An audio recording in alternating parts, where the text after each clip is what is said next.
Merry Christmas everyone and welcome to this week's Life on the Hulls. It's hot here. We're in the middle of summer, 36 degrees here today. It was 43 in there about an hour ago. Try laminating in that. Yeah, it's a skill and you tend to go through very small amounts of resin and that's the key to building this boat. It's been in very small chunks because the heat at the moment is out of control. I know you guys in the Northern Hemisphere have been suffering with shocking storms and the like. You can see just behind me there, our helm station is now integrated. I've got some great photos up on Facebook and on Instagram, so check that out. Plenty coming up this week. I've got a lot going on. I'm basically starting to integrate a lot of the boat together and get some helm conduits in for the wiring, and there's a whole lot more. And Christmas came early for me. I got a box from Vetus and I got to buy myself a present, but I've got a lot of little components that will make this boat, particularly in the drivetrain area and in the engine room. So a lot of that's arrived, and unfortunately my mic played up, and anyway, I'll voice over that section. And the other thing that's been happening here is I've actually decided how I'm going to support our cockpit coach house roof. Very, very important that I made a decision here because I do have a Targa mould up the back there. Now we decided we're not going to use the Targa. We think it's a little bit, it's really too much work, and to be honest, I don't think it looks that great on this particular boat. So we've got some serious stainless bling that has just joined the fray, and yeah, 316, very expensive 316 stainless poles, and I'm going to have them welded by a competent welder because I really want them to look amazing, and they're 100mm 316 stainless tube, and they are going to support this roof and obviously provide a really good look going forward. Let's get into it. Plenty to happen, and don't forget to subscribe, don't forget to like, and we'll see you as we go through the video. Catch ya.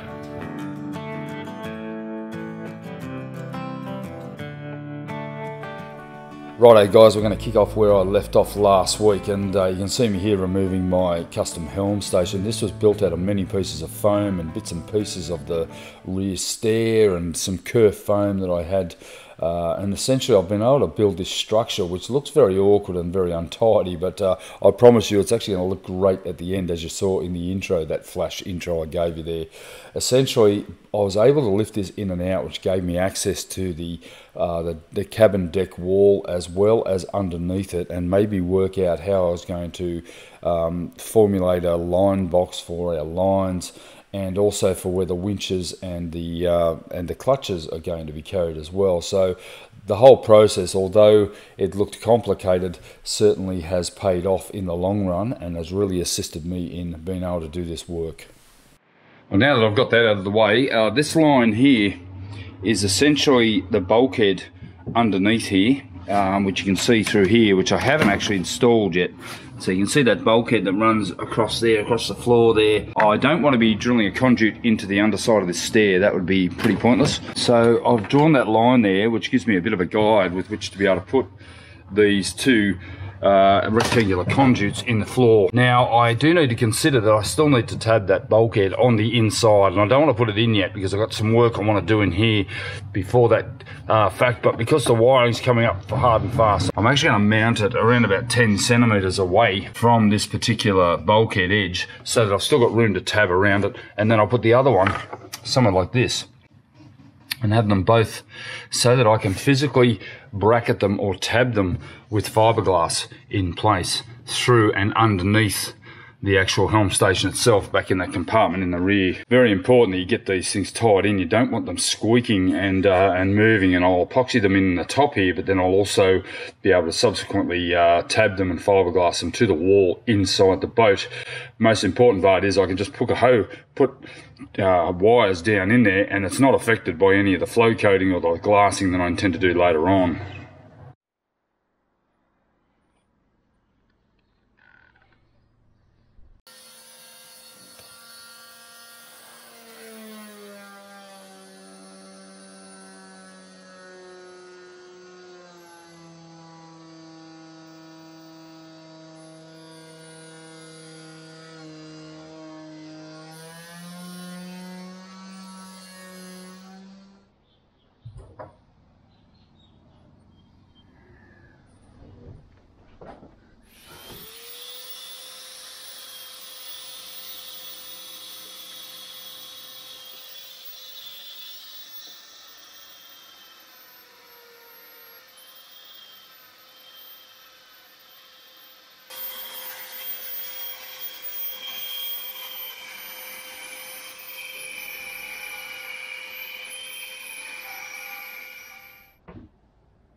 As I mentioned in the intro, Christmas came early for Janet and I. We purchased a stack of Vetus accessories for the boat, and we tried to do it all at once, and basically we were able to get them from Fenquin in New South Wales here in our state, who are the distributors of Vetus, and a number of things arrived, and I'm just going to talk you through these. Firstly, we got a couple of fuel splash tops, and essentially they are a breather valve and a fuel overspill device that fits at the top of the fuel filler line to avoid fuel splashing back over onto the boat and even worse into the water.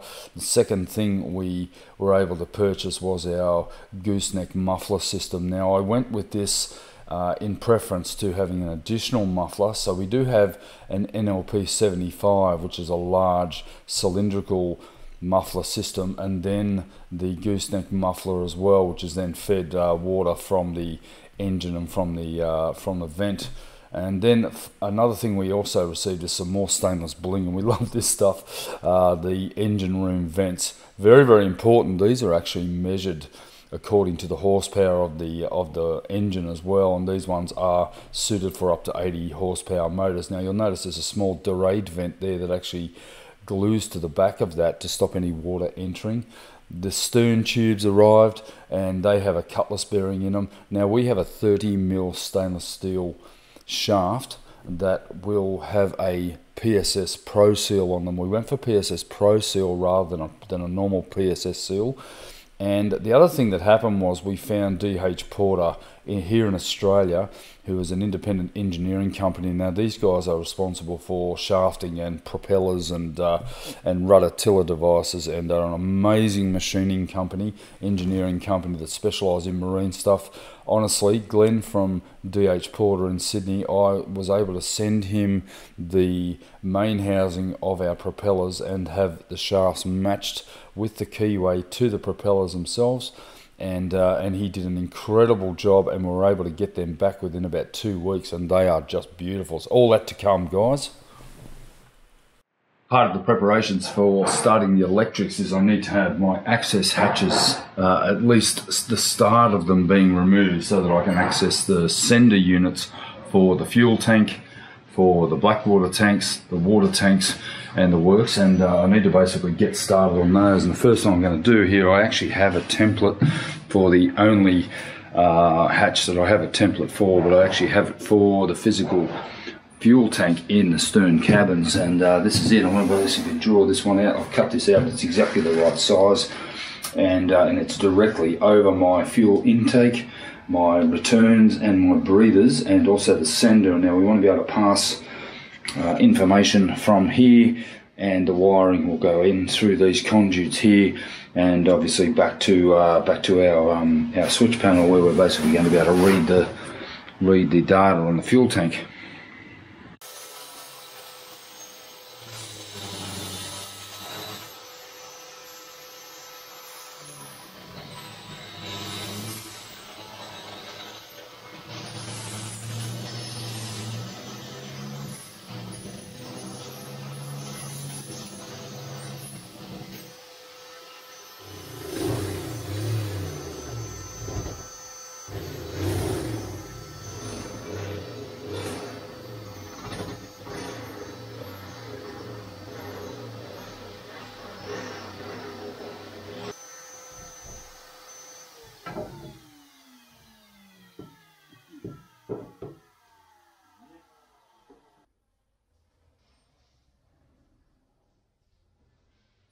Alright, that one's now done. That's perfect, because I can get access to my fuel filler hose, sender, breather, and my return valve as well, on my return line. Now I'm going to go over the other side and work my way over there.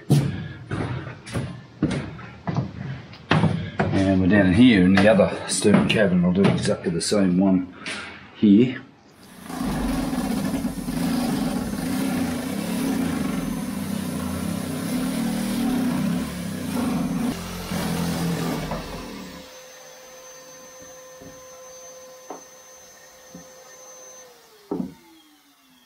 Alright, next hatch I've got to cut is this one. This one's actually over the main water tank on the starboard side, and it's quite a big hatch. What I intend to do is once this is cut out, I'm going to put a base plate of plywood over the top, but ultimately the floor will be joined to that physical piece of foam, and then I'm going to have to make a rebate where these will interlock to make sure that they fit perfectly. But I don't want to go changing the shape of it too much, so you've got to be pretty accurate when you cut these. I mean, it gets a little bit rough around the corners, but that's okay. You can always fill that. We're going to be coring and filling all the edges anyway. I've already done the fuel tank one up in the stern there, and the one on the other side, and they're only little ones, but these ones are quite large because I need to access firstly the main tank facility and also the inspection hatch over the baffle. Very, very important I can get to both of those so that I can clean out and inspect these hatches.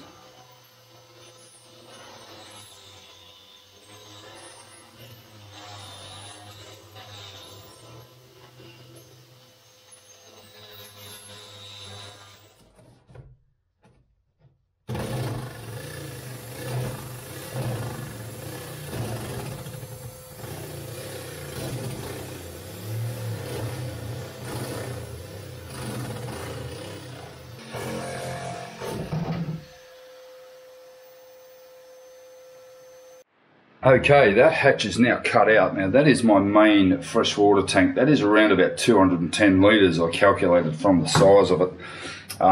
But you'll remember back when I was in the build, right up here, there is another tank. I actually put an 80 litre tank up here, which I can use for freshwater or black water, or in fact, grey water. So there's a good choice here of what I can do with this particular tank. So I'm not really sure how I'm going to do this yet, but I do need to cut an access hatch because there is also a bulkhead right here where this line is here, and there's also an area where I'm going to have a 500 gallon an hour bilge pump. Now I've got 4 separate bilges in this system here because of all the sealed bulkheads that I've installed in the boat. So basically I can bilge out any compartment without actually compromising the next one. So it'll allow me access to that complete tank that's underneath, and certainly give me access to a little bit of dry storage up the front there, or actually access to the grey water system for the shower, which is the wet head up in here. So yeah, it's a bit of a mess, but certainly got to think ahead. Still on the hatch cutting day, and I'm cutting out the floor hatches in the port side now. Now the key is to try to keep them as small as possible so that you don't have any rattling, any extra movement as people step on them, but you do need access to pretty much every compartment. So this one here is simply a water inspection hatch, but I do need access to it. And then this one here has got the second of my spare tanks underneath. Now this could be grey water, black water, fresh water. I'm likely to use this side as the extra grey water for the head just behind me here, and then another hatch up the front here. Now this one here, there will be additional storage. There's quite a lot of storage just in here, in between this bulkhead and this one here. But in reality, what we need to do is make sure that we have access to the drain valve that I have up in the crash bulkhead. There is a drain line that runs down to about here with a tap on it, and I do need to make sure that I've got access to that at all times. So that's really super important. Just goes to show you, check and recheck and recheck again. Originally I was going to do this big hatch here, and then I thought, I think there's a bulkhead under there, and yeah, sure enough, see that point there, 3 meters from the bow, there is a bulkhead. So I have to settle for a smaller hatch in here, which I'm actually happier about, because the smaller hatches are the better in some respects. Underneath this is a tap for a drain for the crash bulkhead that is there. There is a drain that runs out of the bottom of that, and there is a tap, like a ball valve tap on here, that I can just simply let water out of that airtight chamber in there at any time should we ever sustain a knock. And very important to be able to do that, just to be able to check for condensation and for any leaks up in the bow. So when you build your own boat, you run into a lot of additional problems than you would restoring an older one, obviously if you rip out a panel, you just replace it with the same thing. If you rip out the throttle, the engine controls, you're going to replace it with the same thing. When you're building something like I'm doing here, where it's brand new and you're trying to make sure everything fits, you've got to be very, very careful what you wish for and where you want stuff to be. And I've run in with that problem here, right in this helm station here, because we wanted a window here on the side of the deck wall, the cabin wall, and we wanted to be able to basically open that for ventilation while the windows are shut, and obviously have a safe amount of ventilation throughout the cabin. We've run into problems here because it's actually pushed the whole helm station over to the outward side here without allowing for a lot of space for all of my equipment to operate here. So, and I have actually created a problem here for myself where I've got my wind instruments, autopilot, chain cams and the like here, my big 12-inch plotter, which I probably could have gone for a 9-inch or something. And now I've got a problem with my engine control. Typically, I wanted it over on the right-hand side, make it easy to use, and I still have visibility, but I don't want to block the plotter. So I've got a couple of things to consider here. The other thing too is that the actual handles or the control levers, when they're forward, will hit this wall here. So that's a big, big problem. And I need to make sure that whatever I put in here, I've got enough room to allow it to function correctly so that I can get obviously the full amount of revs that I need. And obviously when you're fully forward, you're going to be at 3,000 revs with our 57 landmass. What I've actually done here is originally I had it on flat ground down. And as you can see here, I've had to raise it and put it on a plinth and angle it, which would actually make it easier to operate for the likes of Janet and myself.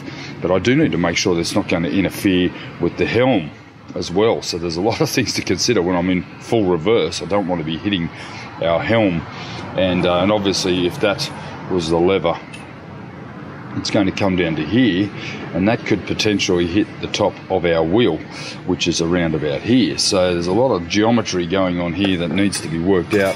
I have had to move it over. I originally had it here, but it was still striking this. And the other thing I've got to do now is I've actually got to cut a hole underneath this and allow for the control levers, which are in the box here.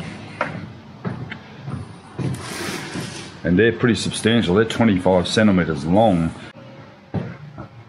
and they're going to protrude down into here above the wheel or above the helm pump. So it'll come down into this area here, which I've established, and basically leave me with not a lot of structure here. So this is going to have to be substantially beefed up here once these control levers come down, and then I've got to run throttles or throttle cables down to my motors.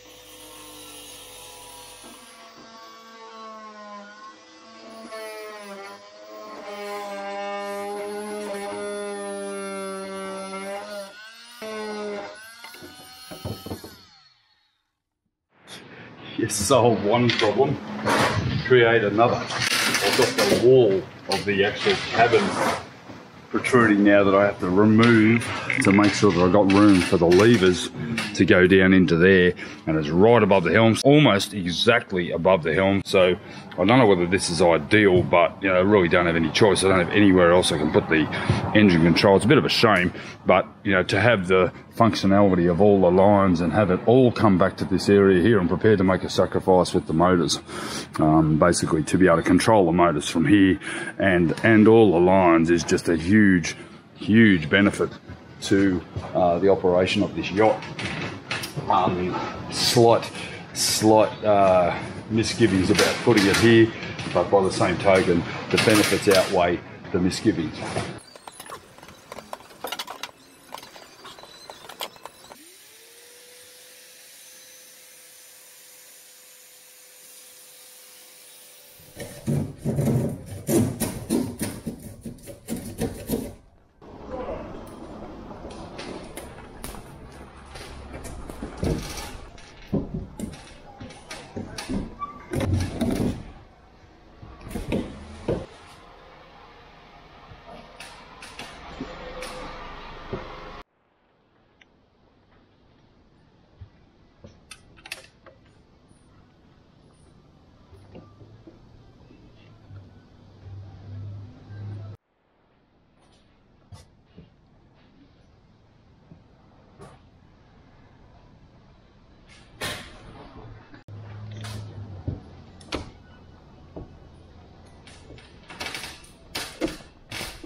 Alright, so I'm just going to glue this in place. I was going to glue it and then glue it later on, but I might as well glue the thing in place and then start to work on finishing it and rounding it off. But I'm pretty happy with where it's going to sit now.